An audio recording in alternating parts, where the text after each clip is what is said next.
అందరికీ నమస్కారం. ప్రసాద్ చికిత్సటి ఈ లైవ్ వీడియో మన వైసీపీ ఇంగితం లేని బ్యాచ్ తిరుమల తిరుపతికి సంబంధించిన అంశం ఏమైతే నడుస్తుందో, నెయ్యి వివాదం ఉందో దాని మీద ఇంగితం లేని మాటలు మాట్లాడుతున్నారు మన వైసీపీ బ్యాచ్. దాని గురించి ఈ వీడియోలో మాట్లాడుకుందాము. ముఖ్యంగా ముందుగా మన వెంకటరెడ్డి గారిని మాట్లాడారో చూద్దాం. ఈయన మాట్లాడారు ఒకసారి. ఎన్డీడీబీ రిపోర్టు ఏదైతే నేషనల్ డైరీ డెవలప్మెంట్ బోర్డు, అదే విధంగా ఎన్డీఆర్ఐ ఇచ్చినటువంటి ల్యాబ్, ఈ రెండు ల్యాబులు కూడా జంతువుల కొవ్వు గానీ ఏదైతే అన్ని కొవ్వు గానీ ఇటువంటి ఏమీ లేవని చెప్పి ఇప్పుడు రిపోర్ట్ ఇచ్చిన తర్వాత ముఖ్యమంత్రి గాని ఉప ముఖ్యమంత్రి గాని ఎన్డీడీబీ రిపోర్టు ఏదో రిపోర్ట్లు ఇచ్చారంట, రిపోర్ట్లు వచ్చినాయి అంట. అందులో జంతువుల కొవ్వు పంది కొవ్వు లేదంట. ముఖ్యమంత్రి ఉప ముఖ్యమంత్రి దానికి ఏ విధంగా సమాధానం చెప్తారని చెప్పి వెంకటరెడ్డి గారు ప్రశ్నిస్తున్నారు. ఇక్కడ మనం ముందుగా చూడాల్సింది ఏంటంటే, ఆ రిపోర్ట్లు ఏమైతే ఆయన చెప్పారో ఆ రిపోర్ట్లన్నీ కూడా అసలు అది నెయ్యే కాదు అని ఇచ్చినాయి. ముందు మొట్టమొదటిగా నెయ్యే కాదు, నెయ్యి కాదు, అందులో వెన్న లేదు, పాలు లేవు, నెయ్యి లేదు, పెరుగు లేదు, వాళ్ళ జనం లేదు, పెండాకుడు లేదు, ఏమీ లేదు.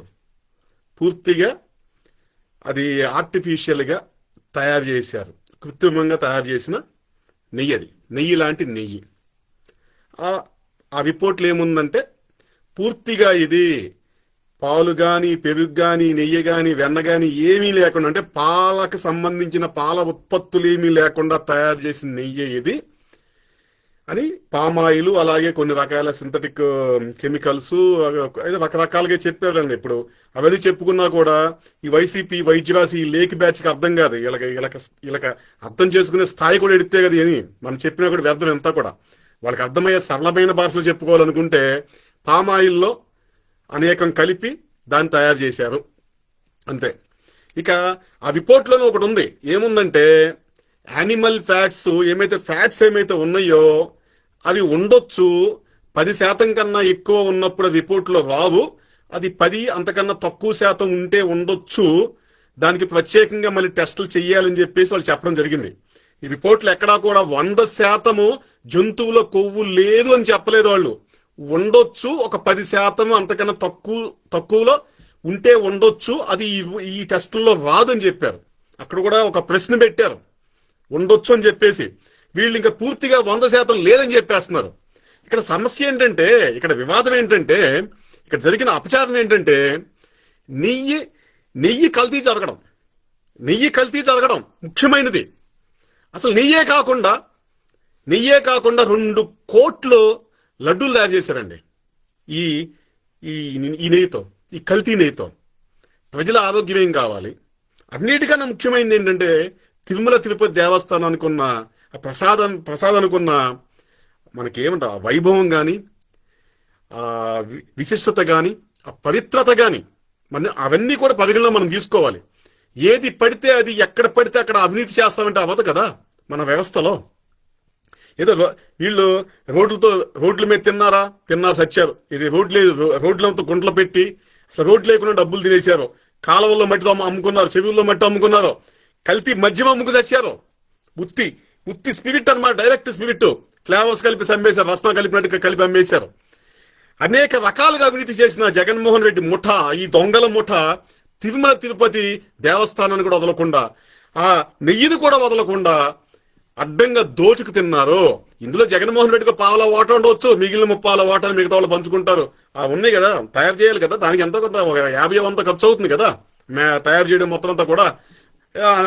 అనేక మంది ఈ లంచాలు ఇవ్వాలి, ఆ టెస్టింగ్ చేసిన వ్యక్తులను మేనేజ్ చేయాలి. ఇదంతా పోతే జగన్మోహన్ రెడ్డికి పావుల ఓట వచ్చి ఉంటాయి. అప్పటి నుంచే వాళ్ళ నాన్న హయాం నుంచి కూడా పావలా వాటాకి వీళ్ళు పెద్దపేట వేస్తారు కదా. వీళ్ళు ఎక్కడైనా పావలని పడిపోతారు వాటా కోసం ఈ పావలా రెడ్డిలు. మరి ఒక పావలా వాటా కోసం జగన్మోహన్ రెడ్డి, ఈ పావలా రెడ్డి ఈ విధంగా తిరుమల తిరుపతి దేవస్థానాన్ని కూడా వదలకుండా అడ్డదిడ్డంగా దోచుకున్నాడు. తెలుగు రాష్ట్రాల్లోనే కాదు, భారతదేశంలో ఉన్న హిందువులందరూ కూడా ఖచ్చితంగా దీని మీద స్పందించాలి. ఒక పవిత్రమైన ప్రసాదంలో కూడా వీళ్ళు వదలకుండా, దాన్ని కూడా వదలకుండా వీళ్ళు ఏ విధంగా అవినీతి చేస్తారు? నెయ్యి వాడకుండా అసలు మొత్తం 100% కల్తీ ఏంటండి? ఎక్కడైనా ప్రపంచంలో కల్తీలు జరుగుతూ ఉంటాయి, మనం కాదనం. ఇప్పుడు పాలు వస్తాయండి, పాలు అంటే ప్యాకెట్ పాలు కాకుండా ఎవరైనా మనకి ఇళ్ల దగ్గరికి వచ్చి రోజు వరకు వేసే వాళ్ళు ఉంటారు కదా, కొంత నీళ్లు ఉండొచ్చు, ఉంటాయి కూడా, మనం కాదనలేం దాన్ని. పాలల్లో నీళ్లు ఉంటాయండి, కొంత శాతం ఉంటుంది, కాదనరు.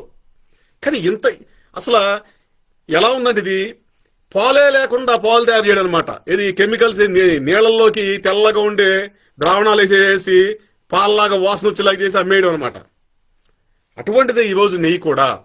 ఈ వైసీపీ వాళ్ళకి చెప్తున్నాను, ఎవరికైనా కావాలని చెప్పండి, ఆ నెయ్యిని మీకు ఉచితంగా పంపిస్తాం. ముఖ్యంగా మీ నాయకుడికి పంపిస్తాము. మీ నాయకుడికి ఏమైతే తిరుమల తిరుపతి దేవస్థానానికి నెయ్యిని మీరు తయారు చేయించారో అదే నెయ్యిని మీకు కావాలంటే మీ నాయకుడికి ఉచితంగా పంపిస్తాము. ఆ నేతితో లడ్డూలు చేసి పంపిస్తాము, తింటాడేమో అడగండి. మీకు పాలు కావాలని చెప్పండి, పేరు నాని కూడా వాగుతున్నాడు ఏదో. మీ అయ్యా పేరు నాని, నీకు పాలు కావాలని చెప్పు, మన బందరే కదా, నీకు 10 సంవత్సరాలు సరిపడా ఒక ట్యాంకర్ పంపిస్తాను నీ ఇంటికి. పాలు కాదు, పాలలాంటి ట్యాంకర్ పంపిస్తాను. చచ్చిపోతా తెల్లారిపాటికి. కెమికల్ పాలు తెల్లగా చిక్కగా ఉంటే మంచి వాసన వస్తాయి, తాగితే సస్తావు. పంపించమంటావా? నీ కూడా పంపించమంటావా ఓ ట్యాంకర్ నీ ఇంటికి? దవిత సన్నాసి పేరు నాని, పిచ్చి వాగుడు, హెచ్చెచ్చువాగుడు. పవన్ కళ్యాణ్ గారిని ఉద్దేశించి కూడా ఈ సన్నాసి కూడా వాగేవాడే. ఎందుకులే నేను మాట్లాడితే మళ్ళీ మా బందరు ఎదవే, మావోడే మా బందరోడే, ఎందుకులేండి ఇవన్నీ కూడా. వచ్చి వాగుతాడు పేరు నాని. ఇక్కడ ఏమీ లేవు, జంతువులు కొవ్వు లేదు, అసలు నెయ్యే కాదు అంటే జంతువులు కొవ్వు ఏంటావు బాబు? నెయ్యే కాదు 100% కల్తీ, పామాయిలు, కెమికల్స్ అవి కలిపి దాన్ని తయారు చేశారు. ఆ కెమికల్స్ ఏమైతే కలిపారో వాటిలో ఏమైతే ఉన్నాయో అందులో ఆ వాసన రావడానికి, ఆ రుచి రావడానికి ఖచ్చితంగా జంతువులు కొవ్వే ఉంటుంది. ఆ రిపోర్ట్లు ఏం చెప్తున్నారు? 10% అంతకన్నా తక్కువ శాతం ఉంటే మీ రిపోర్ట్లు రాదు, ఇది ఉంటే ఉండొచ్చు అని చెప్పేసి రిపోర్ట్ మొత్తాన్ని పక్కన పెట్టేసి ఒక కొవ్వు లేదు అంటారేంటి? సన్నాసి యాదవల్లారా. మొత్తం 100% పూర్తిగా కల్తీ. ఆ కల్తీ నెయ్యిని తీసుకొచ్చి ఆ లడ్డూలు చేపించారు. మీరు 250 కోట్ల కుంభకోణము, 68 లక్షల కిలోల నెయ్యి, 2 కోట్ల లడ్డూలు. ఇది అతి పెద్ద స్కామ్. ఇది స్కామ్ అనడం కన్నా ముఖ్యంగా ఇది హిందూ మతం మీద, దైవం మీద చేసిన దండయాత్ర లాంటిది. జగన్మోహన్ రెడ్డి గారు ఆయన క్రైస్తవుడైతే అవ్వచ్చు, కాదంటలేదు, కానీ క్రైస్తవుడైనప్పుడు ఆయన ఇతర మతాల దగ్గర ఎంత బాధ్యతగా ఉండాలి? ఈ విధంగా చేస్తాడా జగన్మోహన్ రెడ్డి? ఈ విధంగా చేస్తాడా? ఆయన క్రిస్మస్ చేసుకుంటాడు కదా, ఆ క్రిస్మస్ కేసులో క్రిస్మస్ కేకులో ఏమైనా విషం కలిపితే ఎలా ఉంటుంది? ఇటువంటి నెయ్యి వేస్తే ఎలా ఉంటుంది? ఎలా ఉంటుందంట? ఇది పైన పోస్తారు కదా పోత, ఆ పోతంతా కూడా కెమికల్ పూత పూస్తే ఎలా ఉంటుంది? జగన్మోహన్ రెడ్డి, నువ్వు చర్చికి వెళ్తావు కదా, ప్రసాదంగా తీసుకుంటారు కదా కేక్ ని, క్రిస్మస్ రోజు నాడు క్రిస్మస్ కేక్. ఇటువంటి కేక్ పంచుతావా మీరు? తీసుకెళ్లి పంచరు కదా. ఇలా కల్తీ కేక్ పంచరు కదా. మరి హిందువులు కూడా అంతేనా? ఏ విధంగా నువ్వు ఇంత ఏమంటే అపచారమో లేకపోతే దైవ ద్రోహానికి పాల్పడ్డావు నీకే తెలియాలి మహానుభావా. ఇది చాలా చాలా చాలా చాలా పెద్ద విషయం. ఇది కేవలం కల్తీయే చూడాల్సింది. ఇక్కడ ఒక ధర్మాన్ని అపహాస్యం చేయడం, హేళన చేయడం, ఒక నమ్మకం మీద హేళన చేయడం, అపహాస్యం చేయడం, ఒక దైవాన్ని లెక్క చేయకపోవడం, ఇవన్నీ కూడా పరిగణలు తీసుకోవాలి ఈ కల్తీ నెయ్యి వ్యవహారంలో.